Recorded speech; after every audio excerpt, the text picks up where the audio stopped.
আর তোমাদের মধ্যে যারা অবিবাহিত তাদের বিবাহ কার্যক্রম সম্পাদন করে দাও।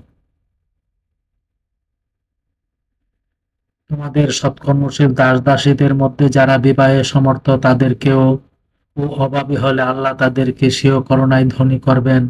আল্লাহ প্রাচুর্যময়, জ্ঞানী। আর যারা বিবাহের অযোগ্য তারা যেন সংযত থাকে আল্লাহর দয়ায় সম্পদশালী না হওয়া পর্যন্ত। তোমাদের দাস-দাসীদের মধ্যে কেউ যদি মুক্তির জন্য লিখিত চুক্তি প্রার্থনা করে,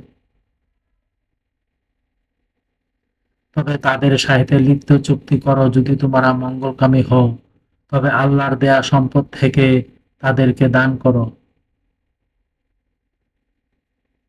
দাসীরা যদি তাদের সতীত্ব রক্ষা করতে চায়, তবে পার্থিব স্বার্থে তাদেরকে ব্যভিচারিণী হতে বাধ্য করবে না।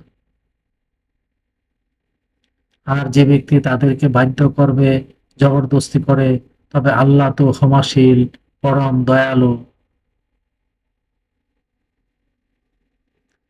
আর আমি তোমাদের কাছে স্পষ্ট নিদর্শন অবতীর্ণ করেছি, পূর্ববর্তীদের জন্য কিছু দৃষ্টান্ত আর মুত্তাকিদের জন্য উপদেশ।